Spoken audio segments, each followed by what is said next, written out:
the true self kind of grates against the false self, right? What I'm referring to is what it means to be a human, being. Beneath who you are not is where you will find who you are. And it truly is an excavation mission.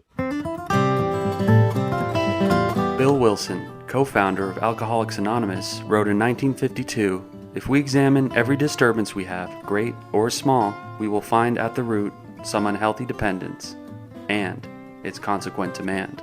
Wilson suggested that if we could identify and continually surrender these unrealistic and unrealizable demands, that we may then be able to accomplish what he imagined to be the recovery's next frontier, something he called emotional sobriety. Flash forward 70 years and join psychotherapists and best-selling authors Tom Rutledge and Dr. Alan Berger, who have taken up the mantle of exploring Bill Wilson's new frontier. Welcome to Emotional Sobriety. I am Tom Rutledge, and welcome to Emotional Sobriety, our podcast. With me is Dr. Alan Berger, as always, and Patrick Newman, our producer. We started last time with just a bit of a check-in. Why don't we do that again? All right. Well, howdy, everyone.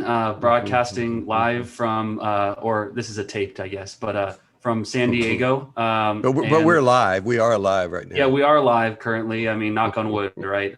May an anvil not drop on me as soon as we cut signal at the end of this. But I'm here to visit my best friend, my girlfriend's grandparents. I sat outside on the coast in La Jolla and got very sunburned yesterday, but cool. Pleasantly so. And it's just it's great to be able to step aside and to do this. And I don't know, this is kind of an ideal gig, this podcast, because it's an opportunity to connect emotionally to the things that are important to me, as well as, to exercise some of the skill sets that I learned in film school a million years ago. And, I picked up all kinds of weird stuff along the way. Cool. Well, and you're bringing that skill set to bear on what we're doing here, Patrick, in a great way. And I just love to see the evolution of this, is how much more professional you're becoming every week. It's like, man, right before your eyes, you're growing into a real producer. Some of the ideas I've developed over my time in the program and help people take some of these next steps, which we're doing, and it just touches my heart to see your evolution. Well, we need his evolution, because one of the things I was saying just before we went on air is how much I think that Patrick, that you kind of keep us honest, you keep us on track a little bit, and it's like, especially as we're working with Alan's book, as we're reading through the book, it's like a couple of times already that you have asked some questions that I think, because we spend so much time with the subject matter in our heads all the time, Alan, that it's helpful to have somebody who doesn't necessarily do that to ask a question, because it can be things that we miss, that we take for granted. Yeah. You and I have said that it's kind of great to have Patrick go through the book, and he says, "Hey, you guys, talk about this one," and it's great. We may have picked that as well. We may not have. It's just depending on the lens. But I'm inspired by those suggestions, Patrick, and I think that they really help Tom and I address some of these things, because I think we do really well when we're spontaneous, Tom. We do. That as they say, that's my jam. As far it's that scene from Butch Cassidy, Alan, that I shared with you a long time ago, where Butch, when they're going straight, Sundance is trying to get a job, and the guy says, "Can you shoot?" and he has to hold the gun and point it and shoot it, and he misses. And Butch is amazing. And then Sundance says, "Can I move?" And what do you mean by that? And he sticks his gun in his holster, and then he does his fast draw thing. And then, of course, he shoots the hell out of the thing. It's like, I told you before one of our workshops one time, when I was feeling anxious about planning, I said, I sent it to you. And it's just, I think this is how I do workshops. I said, I'm really not trying to compare myself to the Sundance Kid, but I do think I have to move. It's it's like, I don't know that I can do it just straight out of the box. So Love and so my check-in would just be that this has become for me, much as the Thursday group has as well, but a mainstay in my life. It's like, it's just a part of, it's as much a part of my recovery as it is a part of my work at this point. And to know that I'm going to get to see you guys, each Sunday and check in, do this, and never know exactly where the conversation is going, but it's going to go someplace interesting. And I'm always left thinking about things in some other direction. But for me personally, I would just like to say I'm feeling really, really solid. And I just got off the phone with an old friend that I hadn't talked to in many, many, many years. And that's the reason I texted you guys that I might be late. I didn't realize what time it was, and I realized I was still talking to her on the phone, and we got to reminiscing. And that 67 years on the planet, there's a lot of things you can talk about. Yeah. So, but it felt great to reconnect and made me happy. Today we put a TV wall for a TV on the wall together. And, he's helping out. I mean, we wouldn't be where we're at with this move if it wasn't for Tom. And it's just been great having him participate in all of this. And, you mentioned last time, Patrick, we were going to talk about, this true self, false self stuff, and that the true self kind of grates against the false self, right? And you can think of it the other way around. The false self grates the true self as well. It's a very interesting thing. Is if we go back to this Thursday night group, you and I have seen this now, Tom, so many times. Like, we have somebody in the group that's been coming for a while, and she shared this last Thursday night after somebody else shared about the struggle she was having, and this woman came in and she talked about what it meant when we invited her to sing to the group, and that she found her voice. And see, I wanted to use that as an example of what we're talking about here. If the listeners would have heard Carol talk, what, a year ago now, or over a year ago, she joined that group. Yeah. First of all, she wouldn't have had her video on. Right. She would have been very hesitant. You would have heard it in her voice. Almost apologetic is the way I would describe her, for taking up space and stuff. And this last Thursday night, she turned her video on. She was vibrant. She looked beautiful. She was talking with such confidence and clarity and conviction to what she was experiencing, and sharing about the importance of being able to find herself and to really support herself in getting out there. So, Patrick, what a great example of somebody whose true self now, right? Her ability, see, and we were talking about this ahead of time, and I think it's a good way to start this discussion, is what do we mean by true self? See, I think a lot of people get the image of, okay, I've got a latent Picasso inside of me, or I've got a latent Rembrandt, or latent, Beethoven or something like this. And, and that's not what we're referring to at all what I'm referring to when I refer to somebody's true self. What I'm referring to is what it means to be a human, being. And I like to write human being that way. Human with a comma, being. What does it mean to be, and to be human in that being? See, I think that's what this conversation is going to have today. And Tom, I loved it when you said, people don't realize it, but a lot of the pain they're in is because they've ignored that part of themselves. Right. Yeah. Well, yeah. The thing that we were saying is, when people say, well, who, like what you say, is it a Picasso, or, we set those high standards that, oh, my true self, that sounds like an amazing thing. It's like, there's going to be a lot of work to create this. It's like, well, yeah. Our position in this is, always put the disclaimer in there, it's metaphor, so we can change it around to fit whatever we need to. But it's like, ultimately, it's, the true self is always was born with us and has always been with us. And what I've told people before was that if you want to find your true self, that's, if you're beginning this process, especially, but also throughout it at various times, it's the part of you that hurts. Yeah. It's where the pain is coming from. It's like because it's it's the pain is what does pain do? Pain draws our attention.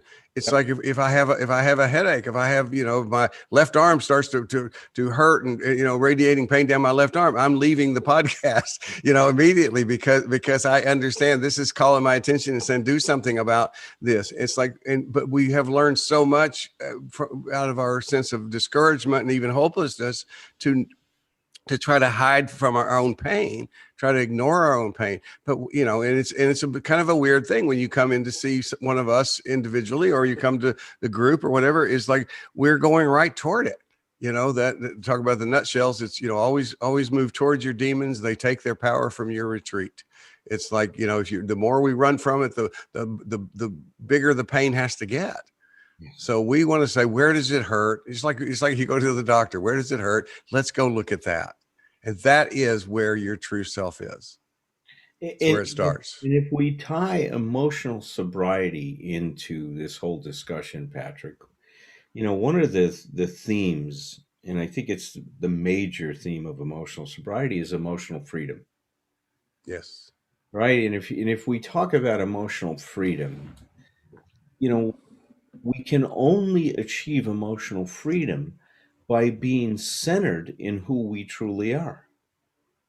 If I try to be someone I'm not, I can never achieve emotional sobriety, because when I'm trying to be someone I'm not, I'm doing that because I want you to think about me a certain way. So if I change myself this way, Patrick will like me. If I look like this, Patrick will like me. If I can do this dance well enough, Patrick will like me. What were you calling it, Tom? Is that we're so focused on our performance. Yeah, absolutely. And I was also pointing out to you that I don't think Patrick likes you, but it's just incorrect. That is incorrect. It may just be me. I could be wrong. It's You never. no. That's But finding the true self, though, it's much more. You get there by eliminating false selves. It's more of like you identify the negative first and you peel that away, and then what remains, right? There's a lot of wisdom. There's a nutshell in that one, Patrick, is that sometimes we know who we are by first understanding who we're not. That's right. Yeah. Well, I think it's I have a specific nutshell that says beneath who you are not is where you will find who you are. It truly is an excavation mission. Yeah. It's like, and so because if you ask people, one of the more intimidating questions about this kind of work, it's almost more philosophy than it is psychology. Sometimes it's like, who are you? Who am I? It's like, and people go like, I don't know. It's like, and of course, what we want to say is, of course you don't know. It's like, first of all, it's very crowded in there. Yeah. And it's like there's a lot of stuff going on there, a lot of voices, a lot of different things, and that's not craziness. That's the nature of. I always want to remind people the nature of consciousness is multiple, not singular. I point out that the myth of singularity is this lie that we grow up in our world, is that we're supposed to be singular in nature and that we're supposed to have one thought and one feeling about everything, and that's just ridiculous. The more important the issue is, the more different perspectives we have, and there's so much going on. It is sort of a fine Waldo thing, going in there and trying to find where am I? It's not even who am I, it's where am I? Let me read what Roger said about the fully functioning person, because I think it's really apropos to this discussion. So Roger said that the fully functioning person embraces existential living. In other words, they're able to live fully in the moment. They experience a sense of inner freedom and embrace creativity, excitement, and challenges. They embrace, creativity, excitement, and challenges. Such a person experiences the present with immediacy.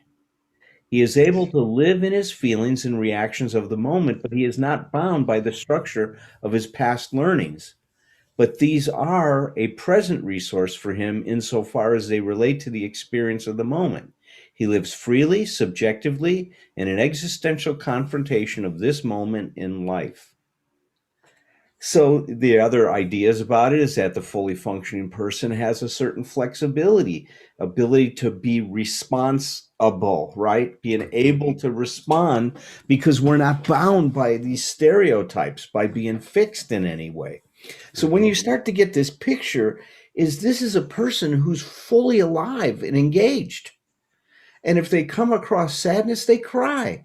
If they're feeling joy, they laugh, they enjoy it.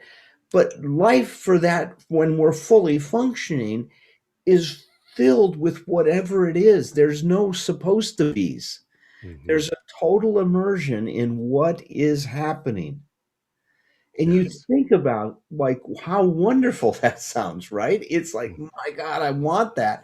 I say all the time, I really believe my drug usage, which included alcohol and other drugs, made me have moments of that existential living. I was totally present. I let go of everything else. The problem was it was drug induced.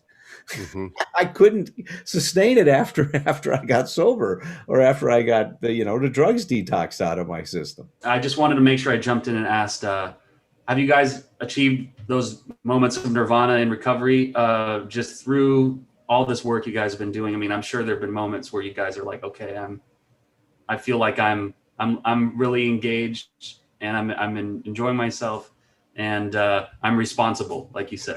Here's the thing.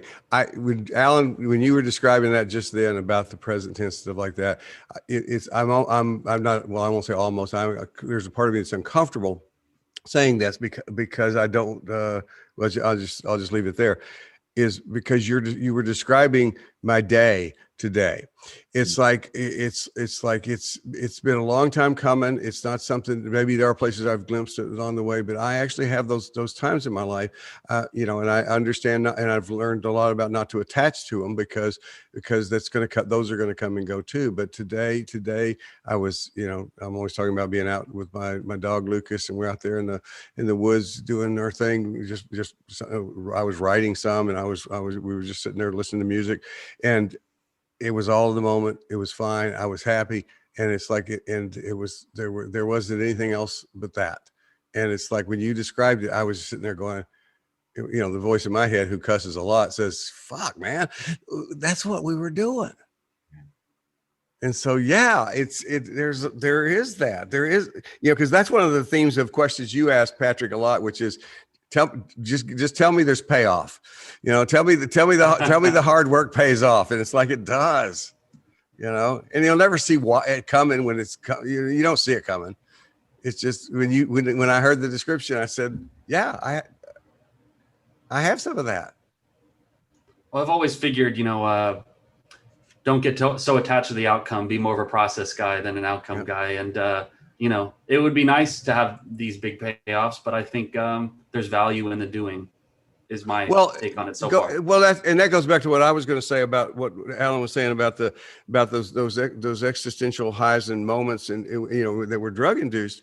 Because I agree with that experience too. But part of the problem was that they were drug induced, and another part of the problem is that we didn't understand them, and that we thought that, first of all, that we were, it never occurred to me not to, that the answer was in the drug.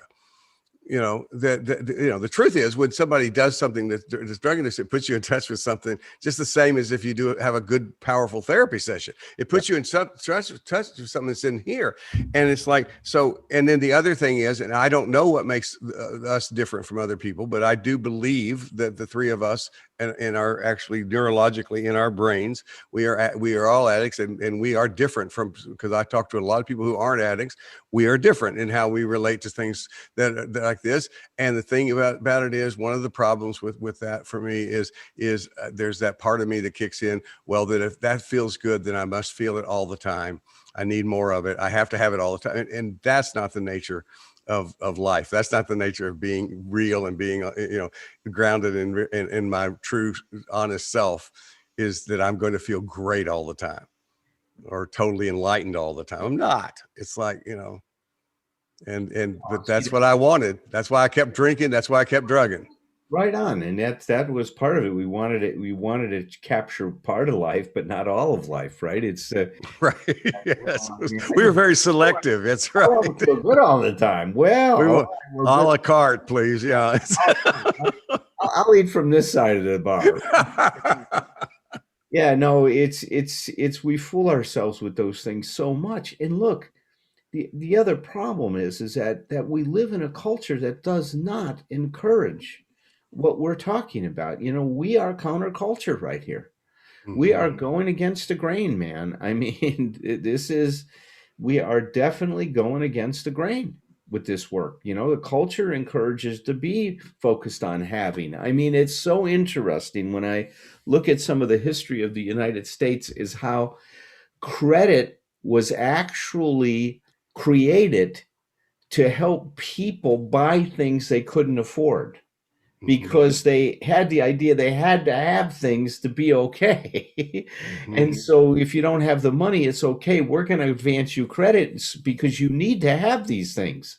Mhm. And we keep reinforcing this having that I am more the more I have. And, you know, we got a culture that, what do we consume? A good portion of the world's resources, you Mhm. know, and we're only a low percentage of the world and we consume most of the resources of the world. Mhm. Wow. Talk about an addict, right? I Well, mean, a good point, because at that point, because by doing that, we're also medicating ourselves. You know, it's, we are, so that we are, that's part of how we hide that pain, yeah, that we're saying, let's all step aside here. Let's put that stuff aside and let's listen inside and see how you're really feeling. no, that's right. That's Yeah. right. And Mhm. that's the other thing that's happened is that we've I think in the way that our culture has unfolded, we've encouraged people to avoid themselves and Mhm. that the solution is outside. If I just have that girlfriend, if I just get that car, if I get that job, you know, if I have this much money or I buy that house or whatever, you know, fill in the blank, Mhm. we're going to be okay. And, you know, you hear me say this all the time is that we've got the mentality, I'm okay if. And Mhm. that is the setup, right? That's the setup. That in my opinion undermines the development of our true self, which our true self is designed to be I'm okay even if things don't work out. I'm Right. okay even if I have the ability to adapt, to deal, to cope. I have, you know, what was it we said on Thursday night? Roger was talking about Dr. Brandon when he says, Mhm. when that he comes out of the room and his little 6-year-old says, "Well, what do you do with my mommy in those Mhm. sessions?" Right? Well, I help my mommy realize some of the things that she's forgotten about herself or something like that. Mhm. Is to discover her lost true self that's inside of us. And I Absolutely. see that. I mean, my God, recovery has helped me find myself again in ways that I would have never imagined. You know, Oh, I've uncovered certain things in my ability, especially to cope with things that I never thought I'd be able to cope with. Would you say well, that recovery circles, and then there's church? But I mean, these are the places where you must go inside and seek spiritual solution because you've tried every combination of external repair, and it's just not In a working. way, that's so true. And what I would say is that, you know, one of the ways I think that let's say the 12-step recovery programs promote emotional sobriety is it's a unique integration of behaviorism, dynamic psychology, and spirituality is Mhm. all three of those things get combined. It's a behavioral approach, it's a psychological approach, and it's a spiritual approach, all in one package, man. And it turns out that that's a very powerful combination of different modalities. You walk into a place that is focused on what we're talking about. AA is a good place, but it's not the only place that does this. But what happens is you're greeted by somebody who holds something up in front of you, and it's a mirror. You go into the program, you're not quite ready. You hear some shit, you're going like, I'm out of here. It's like You may not even do it consciously, but it's like, I've got a client that I love her story because she knew there was something in there for her, but her first few sessions that she actually counts as sessions, she sat in the parking lot during the meeting, in her car. And then she tells about the time that she went in and waited and sat for 5 minutes and then went back out to her parking lot. And, and it's like, if you listen to that, what you're hearing is it's just really tough when you're looking in that mirror, because we're not going to give you the answers. It's a process. We have a process that you go through, but the answers are within you. And AA is not the only place that has that kind of philosophy, but it's very familiar to me and to you guys that there's a place where principles before personalities, but it's like, the principles are going to guide us. And boy, this is what you're doing, Alan, with the going through the 12 steps on Thursday night, through the lens of emotional sobriety. I mean, this last Thursday night, and if I'm getting off subject, I'll shut up right after this. You can bring it back. But this last Thursday night, and I said this during the meeting, it's like when you talk about preparing to make amends, we're talking about step 8, preparing to make amends. It's like, I understood the idea of putting ourselves on the list of people we have harmed. I never had put it into a very clear how my self-hatred, my self-harm set me up to be harmful to other people. It was more than including myself in the list. It was more than, okay, I've hurt Alan, I've hurt Patrick, but me too. It's like, and then there was just one of those, I just had kind of an epiphany on Thursday night that was like, oh shit. It's like, again, my wife calls it positive selfishness. I love that term. She says, nobody talks about positive selfishness, and she defines it as self-focused that not only doesn't harm anybody else, it actually helps others. And this is a perfect example of that, because by me understanding that the source, if I don't understand the source of my being harmful at any level to other people, if I don't understand that, then that means it's still going to be happening. If I really want to stop it, I have to get that. So that go to the source. No, I appreciated that. And when you said that, meant a lot. And listen, I have discovered this as we're going along. That was one of those moments of creativity when I said, oh my God, let's talk about self-hate in this. Mm-hmm. I've been around a long time. No one in my experience has ever said it that clearly, that part of what we have to look at in harming ourselves is our self-hate. I mean, we talk around it. I'm not saying we don't speak to that issue, that we don't feel good about ourselves, but I don't think it's ever put in that context as clearly. You also put, I'm trained as a social worker, so everything's systems theory. It's like it's so powerful that you don't change anything in a system without everything else having to be affected. The idea of there's lots of these things, and I would imagine that if that we'll still be, when I'm 112 on my deathbed, I will not have finished connecting everything together. It's like, because this isn't something you finish. This is something you practice. But the idea of making that connection, the self-hate to taking care of ourselves in the program with step 8. And then the fact that the idea is I'm not doing that out of some sort of special feeling of love for myself as much as it's a very it needs to be practical for me. It's like that my recovery self, my true self, as I believe it is very practical, and will say, like, that's why you do that. Yeah. You do that because if even if you're not a big fan of yourself today, Tom, if you want to be better to other human beings, you still have to address this. Yes, because it's not, you don't just do it for yourself, you do it for other people too. Yeah, that was when I decided to ask for help, it was the breaking of that illusion that when I'm getting loaded, it's just my face down in the gutter and I'm not connected to anybody else, and that my actions don't have a negative ripple effect on the people I care about. And I know exactly what you mean. It's like I've got to take care of me so that I can take some of the grief away from my parents, and that's, I think that was you can help them heal, but even when we're not helping somebody heal, we can stop doing harm so they can give them some space to heal. So we're not adding on to that. It's like, I mean, sometimes it's as simple as like, hey Tom, why don't you not, just why don't you ease up on these people? And now we're talking, Alan's teaching us basically where does that start? Well, it starts on easing up on myself.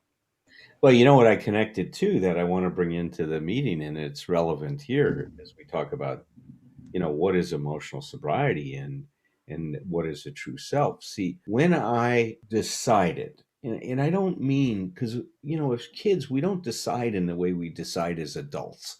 It's not like we weigh out all these possibilities and stuff. Like it's not a decision like that, right? If you study Piaget at all, is the mind, unfolds, and as it unfolds, new possibilities become available to us, right?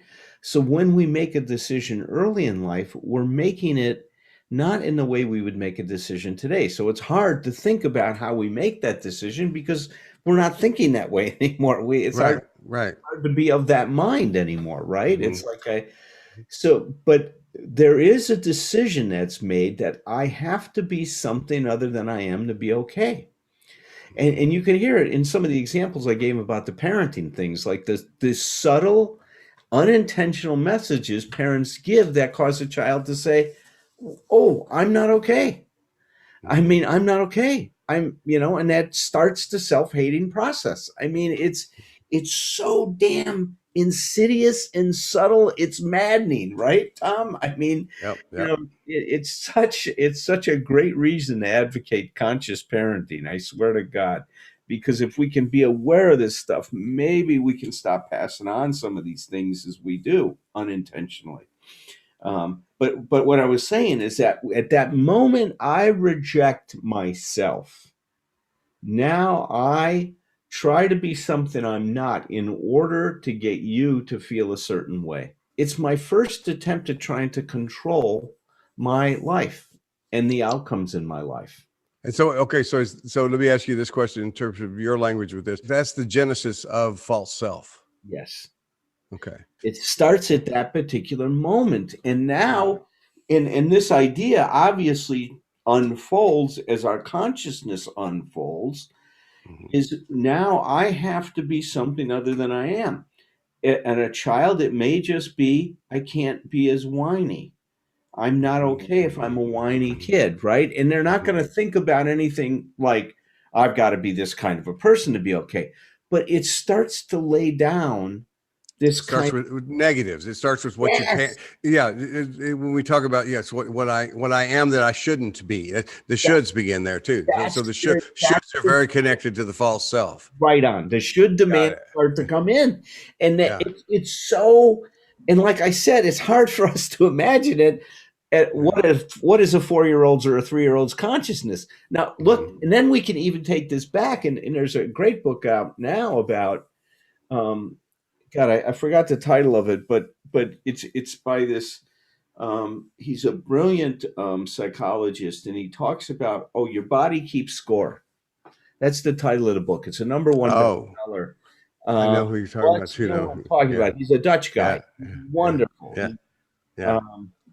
And what he talks about is that we do register this stuff at a somatic level. Now, I'm saying that because even pre-verbally, we probably register this stuff as child. When a parent gets upset with us, there's a certain feeling inside of us that, I'm not okay, right?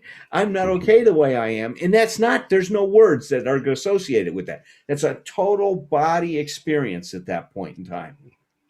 Right. So it's interesting how you think about this as things being layered on top of things being layered. And as we're layering these stuff, we get farther and farther away from a human, being. Right now, Yes. we become, what does the people say, a human doing or a human performing, or now I need to be a certain way to be okay. And then the culture comes in, and now I have to have this to be okay and that to be okay, and we're off and running. I mean, But really important because you're bringing it home to this, where it begins. It doesn't begin in these big. It's not a big revelation that I'm bad or something wrong with me. It's like it chips away. It chips away. It just chips away a little at a time.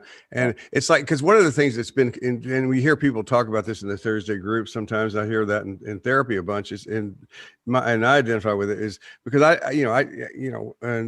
and we talked about it a little bit in the group, as a matter of fact, is the idea that I'm somebody who does not come from a classic abusive home, so basically you go, I can't say, okay, well, because I was beaten on a daily basis about this is what happened.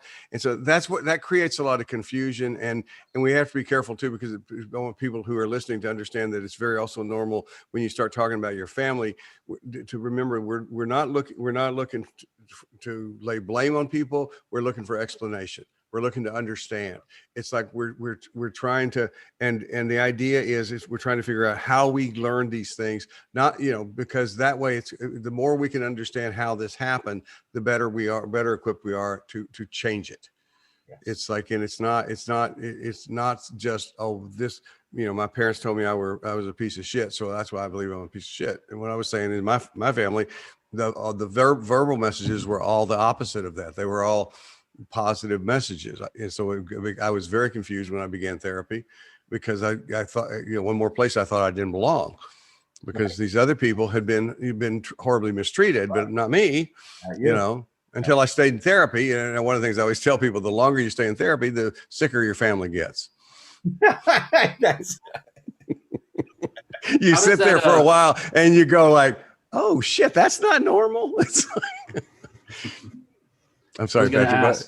Oh no, I'm sorry. I was going to ask that education in self. When you're first talking to people that are embarking on this journey towards emotional sobriety, like how does, and from a practical point of view, how does that education in self usually begin? It's a lot of inventory, I'd imagine, and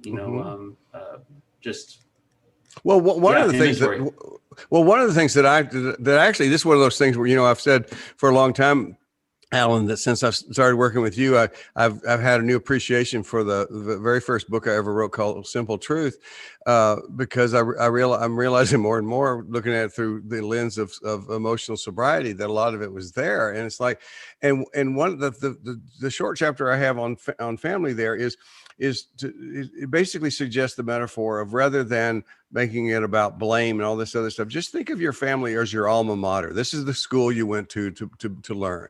And so the inventory, it's a very brief little chapter. So it has just two inventories, but one of them is, take the people in the family and say, what did I learn from these people? In other words, what did the teachers teach? What did each teacher? And then the other is just think in terms of subject. So I often will give the example of, if you ask me about my alma mater, where I grew up in my family, and you say, what did they teach about sexuality? I go like, well, no, they didn't. There was nothing offered, in that. There was a little green book that showed up in the middle of my bed one day that just was called Into Manhood. And I can only imagine that whoever left it there must have used some prongs or something like that, not so they didn't touch it, and dropped it there. Nobody ever mentioned it. It just appeared in my book. And of course, I wasn't going to say anything about it. But it's like, so in that particular case, there was no education there. So I look at people who have all these other reasons for sexual shame. Where did my sexual shame come from? Well, if you look at it and if you investigate it as a learning process, it came from this lack of this total void of information, and it became very clear that my parents were both, I didn't think of them as being having sexual shame at the time, but I did get it that this is not something we talk about. Yeah, this something's not right about this. And I didn't even say that on Thursday night. That I want to remind myself to say next Thursday, because some of these things, the message isn't given directly. It's a very covert message. It's what's not said. Yeah. Like what's not said is communicating, this is a dangerous topic. Don't go there. So it generates, there's a certain energy that gets generated around it that says this is taboo. This is Mhm. bad. Stay away from it. And then when you start having feelings like that, because we can't, discern at that point in time, because we're just developing those abilities to differentiate, we just take that in, man. We Mhm. take it on. That becomes our Yeah. reality. Mhm. But here's the good news. And I wanted to say this is as we talk about this true self, one characteristic that I think is so important that Dr. Carl Rogers observed is that we have the potential to become the sifter of our own experience. That's how he said it. The sifter of our Yeah. own experience. And I thought of that sifter with flour, right? As you're Yeah. Yeah. sifting through the flour, right, and separating it out, and really the separation is the process of differentiation. And what Carl Rogers is talking about is that if I become the sifter of my experience, then I will decide what fits and what doesn't. You and your beliefs about me or your limited perceptions won't define me.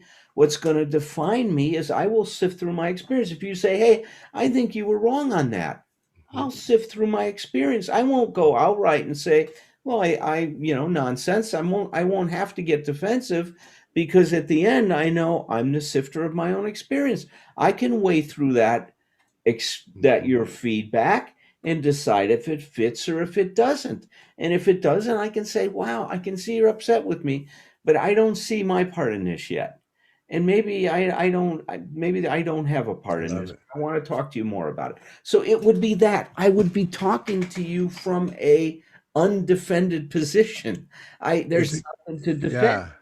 It's I call it I respect your opinion. I trust my judgment. Yeah, that's a great Yeah. way. See, that's being Yeah. the Yeah. sifter of our Yeah. own experience. Because respect in that case, because often we mistakenly think respect means agreement. It's like, no, respect means I get it that you're a separate person, a separate individual, separate way of thinking about stuff. So that's what we need more of everywhere. And I mean, certainly in our political world, we could use a lot of that, is where we could actually have conversations where people of different perspectives could come together and talk.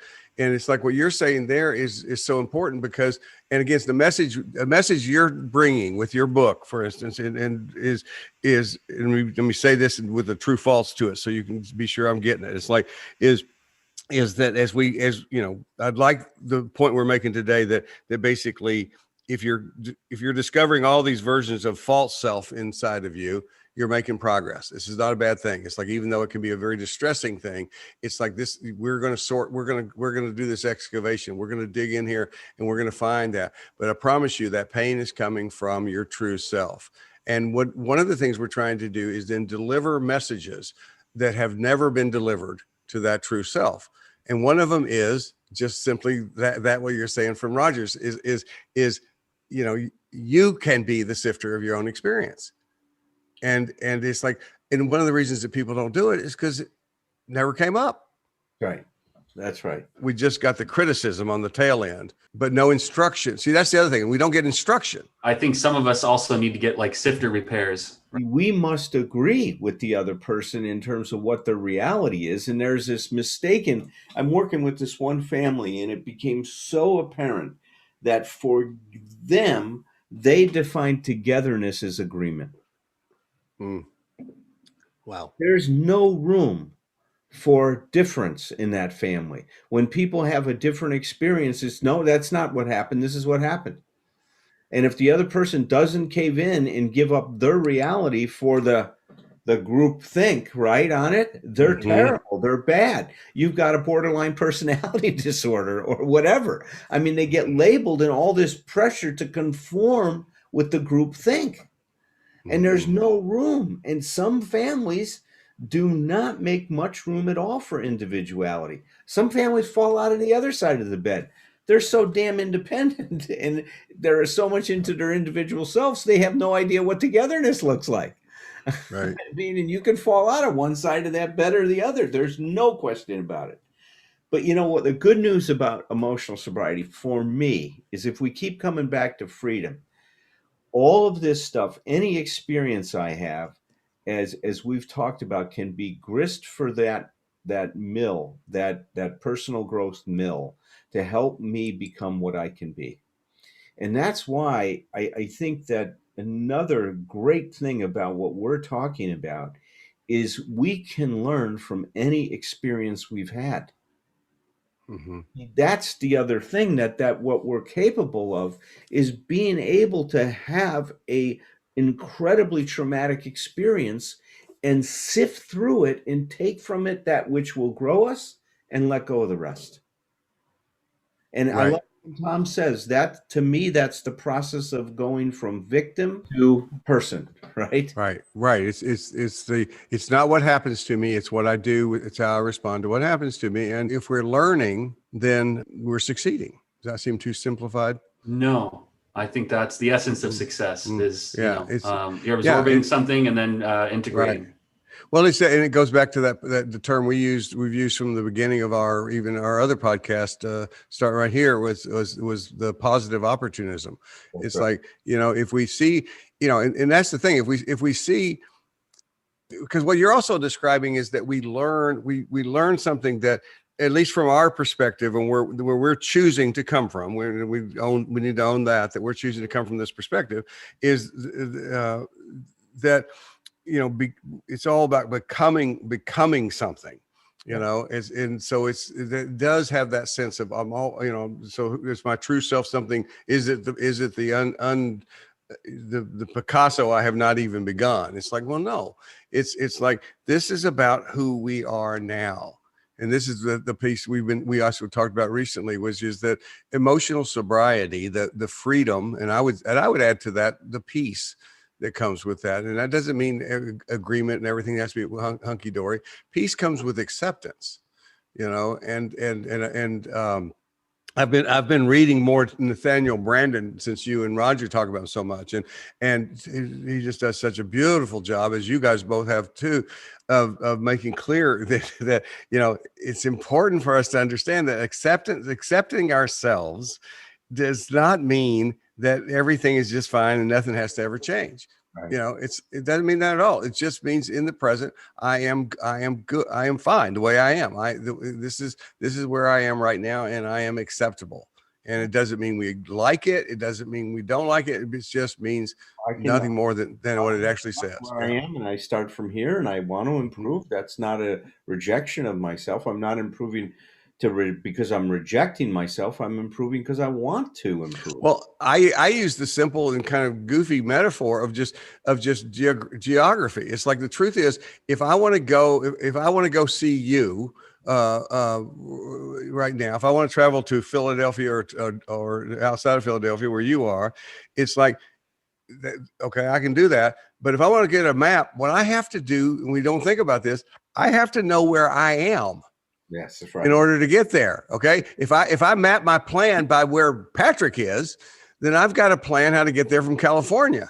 It's like, it's not going to help me. It's like, I need to know that I'm in Ashton City, Tennessee, just outside of Nashville. And from there, for knowing that's all acceptance is. I am here. Yeah. Well said. Well said, Tom. Very well said. Well, look, this has been a great discussion, guys. I mean, we'll keep this going. I mean, we're going to keep defining emotional sobriety. Let's do that. Let's keep this going. Keep it going. And I think, great discussion. And maybe next week we can get to environmental support versus self-support, because that's another major part of the chapter. And I think key, right? There goes our producer again. There he is. I'm telling you, he keeps that was on track right there. That was an example of he's producing. He is producing. Producer's producing. And one of these days, that example of Picasso, I'd like to look into that actually, because I don't know a lot about Picasso, but I try to look at those achievers as kind of like, either they're extremely emotionally insecure, or they're kind of like aberrations of humanity. And you can see in any artist the evolution of their work. Mm-hmm. I mean, they continuing to discover new possibilities as they're working. I mean, that's the exciting thing, and that's what's so sad about losing some of the artists that we've lost at young ages, is we never got to see the full where evolution. they would have I gone. wish I Yeah. would have seen where Hendrix would have gone with his Mm-hmm. I was music. thinking of Hendrix. Yeah. You know, I was thinking Mm-hmm. of Jim Morrison and where he would Mm-hmm. have taken, and you Mm-hmm. know, Mm-hmm. I mean, examples after example of that. I mean, I think that there's an artist that I love. He's a Russian artist named Smirnov, Alexander Smirnov, and I've got a few pieces of his work. He died at 55 years old. I wonder what his work would have looked like if he lived till 70. I Mm-hmm. mean, he was a young man. He had a heart attack. Mm-hmm. So, Yep. it's very Yeah. interesting. We are all evolving and we're always changing. And sometimes we embrace that, and sometimes a lot of times we Mm-hmm. don't. But the cool part when we have community, like we are here, like even just the three of us right now represent, we are a community. One of the things we get to do, and this is one of the greatest things about support, is we get to remind each other. It's Yes. like, the idea is, human beings are forgetting machines. I heard that in AA many years ago. And what I figured out along the way was our memories don't need to get better. We just need to build lives that are just full of Post-it notes. And we are each other's Post-it notes. And sometimes we do it directly, but other times we just do it by being, it's like when I'm talking to you guys, I'm just going to be more I'm just going to be my very best as far as being emotionally honest as I can be, because that's the nature of our relationship. Yeah. And so by staying in touch with you guys, I don't, I miss the opportunity to get lazy. Yeah. Yeah. Right on. Right on. I hear you, man. Listen, I was going to just circle back and close off one thing, and then we'll stop with this. Mm-hmm. You talked about how important this has become in your life.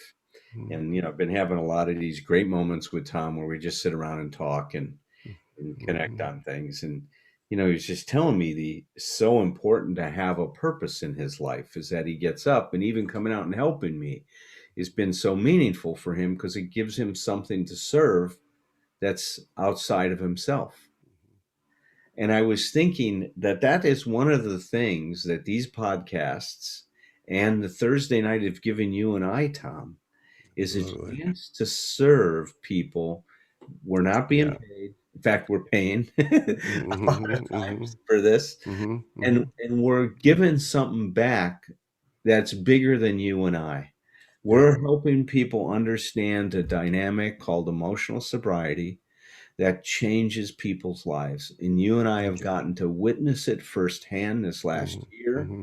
The Mm-hmm. number of people that come in to that meeting on Thursday nights and say, my God, this Mm-hmm. is what I've been looking for in my recovery. And I think that that's been important for you and I to have Oh, something that's bigger than us. You know what I mean? amen. To Yes. really serve something that's beyond us. And you've been a part of that for us, Patrick. I've said this Mm-hmm. to you many times, how grateful I am that our lives intersected, and because you're the vehicle for us, Tom and I, to really manifest this stuff. Mm-hmm. Mm-hmm. And so that's, I got goosebumps right now. Yep. Yep. When Tom said that, I said, my God, that's what makes Tom and I so Mm-hmm. excited about doing it. At this point in our career, Mm-hmm. we get to give this stuff, and we do freely I'm not Mm-hmm. freely, people pay to come and see us, but I mean, we give it freely in the context of our work. But here we're really Mm-hmm. giving it freely. I mean, it's something that you and I are volunteering to do. And I got to tell you, brother, I couldn't think of a better person to be doing this with. Well, I'm grateful that when the COVID surrounded us, you contacted me and said, "What do you think about doing a video series that could add extra support for addicts during this time?" We had no idea what was getting ready to come, but it's like, I can tell you that I was grateful that you, one more time, and you've done that many times since I've known you. One more time, you wanted to include me in something you were doing, and we haven't looked back, and that's beautiful. And, neither you or I would have predicted where this was going to go. No. We would not have in any way understood that the Thursday night meeting would blossom into what we're getting Yeah. 180 people on a regular basis. Yeah. How grateful was that? Yeah. It's like, it's amazing. And Patrick, we had 3,500 views of the first Thursday night thing that you recorded. 3,500 people. got to see what happened there, and we're getting on a regular basis. Hundreds of people coming to the Institute for Optimal Recovery and Emotional Sobriety, a YouTube channel that you created. And how is the Emotional Sobriety Facebook page growing? Every week, I feel like we get an influx of new members, and they're reaching out a lot about the podcast, about the meetings, and I'll just say for myself that in more ways than one, the work we do every week keeps me tethered to people, America, all the things that I'm on the outs with. Well, and as we're going to find out as we go along, is finding a purpose in your life to serve a cause greater than yourself is a part of emotional sobriety. But that's for a chapter down the road. So we'll see everybody next week. All right. Thank you. Till next time. Tend your life, tend your myth. Cultivate your narrative with whomever you're with. Then with glass in hand and children on one knee, bring some stories, bring your stories back to me. It ain't a crime to be a human. Never be ashamed to be yourself. Rest assured that whatever you're doing will entertain me like nobody else. So here's to us, my old friends, until it's time to drink the wine and break the bread again. With glass in hand and children on one knee, bring some stories, bring your stories back to me.